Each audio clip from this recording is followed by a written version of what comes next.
a very mercy Christmas.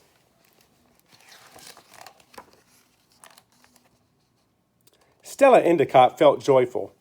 She felt like something miraculous might happen. She wanted to sing. "Let's go caroling," Stella said to her brother Frank. "You can't decide to go caroling on the spur of the moment," said Frank. "You need to have a plan. Where do you intend to go? Whom will you sing to?" "Never mind," said Stella. Frank was not good at spontaneity. The Watsons, however, who lived 2 doors over, excelled at spur-of-the-momentness. Stella went down Deckawoo Drive and rang their doorbell. "Would you and Mr. Watson like to go caroling with me?" said Stella. "Well, right now, Mr. Watson is very involved in attempting to make a fruitcake, and things have gotten the tiniest bit out of hand. Maybe Mercy would like to go with you." "Can Mercy sing?" said Stella. "She loves to be sung too," said Miss Watson. A loud bang came from the kitchen. "Miss Watson!" shouted Mr. Watson. "Actually," said Miss Watson, "it'd be very helpful if you took Mercy with you." "I feel joyful," Stella said to Mercy as they walked together down the sidewalk. "I feel like something miraculous could happen." "Oink," said Mercy. She kicked up her heels. "Let's go see the Lincoln sisters," said Stella.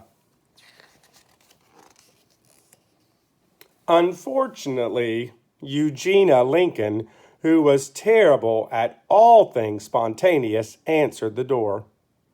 Stella said, "I was wondering if you and baby Lincoln wanted to go caroling with me. Maybe you could play the accordion while we sing."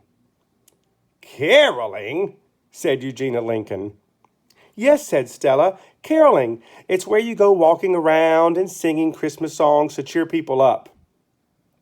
Eugenia looked down at Mercy and then back up at Stella.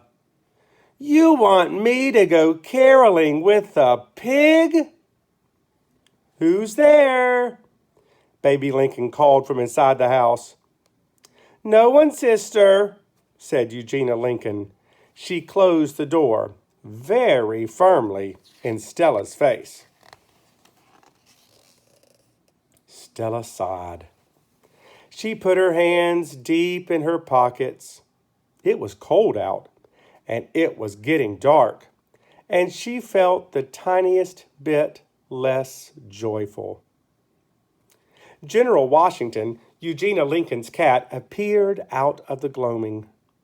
He rubbed up against Stella's legs. Stella bent down and scratched his ears.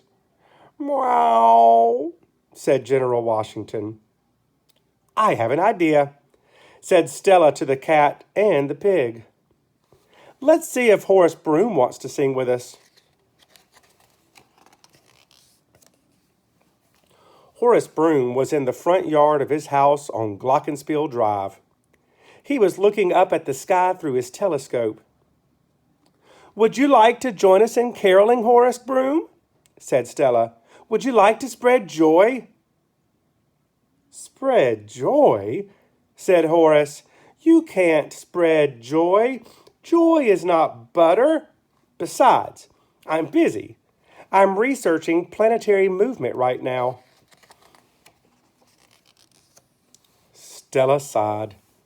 She put her hands deeper into her pockets. "Do you think just one person can carol?"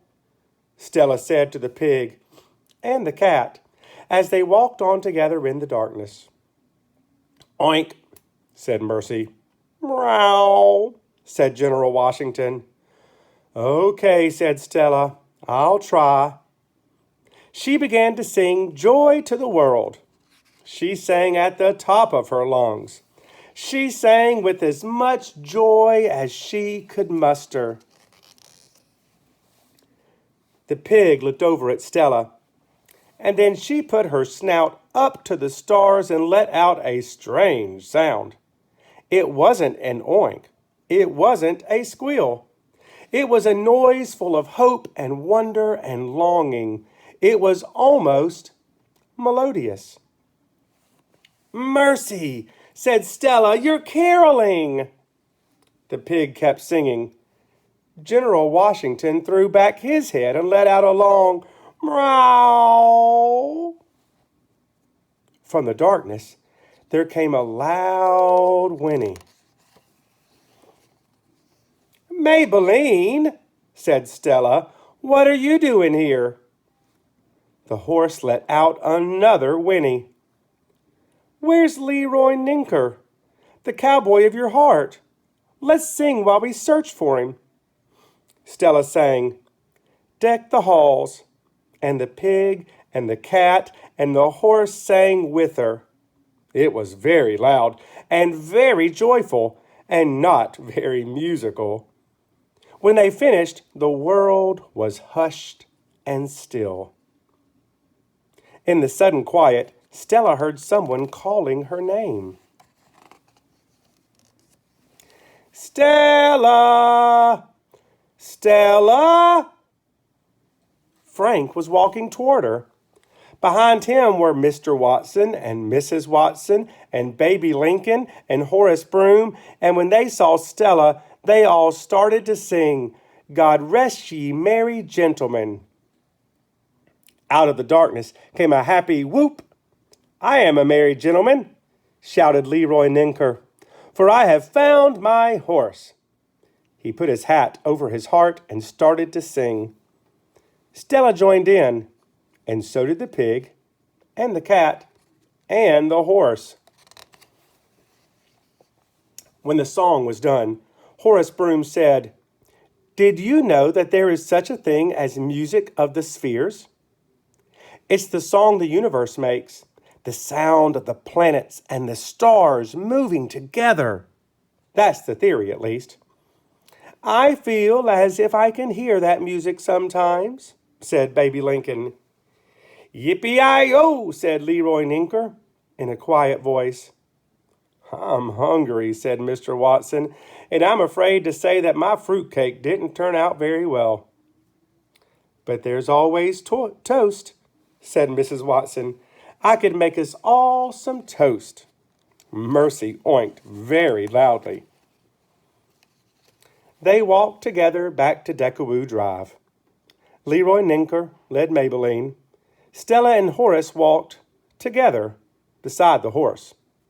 "The stars are brighter than they were," said Stella to Horace Broom. "I think we made them brighter by singing together." "No," said Horace. "It's just that it's darker now, and they seem brighter." "Maybe," said Stella. "Should we sing some more?" said Mr. Watson. Eugenia Lincoln stood in the lighted doorway of her house with her accordion. She watched them all come toward her. Softly, joyfully, she began to play Silent Night. The accordion music reached all the way up to the listening stars. "I knew something miraculous could happen," said Stella quietly to herself. They stood together, and above their heads, above Deckawoo Drive, above the tired and hopeful earth, stars were shining, shining, shining down.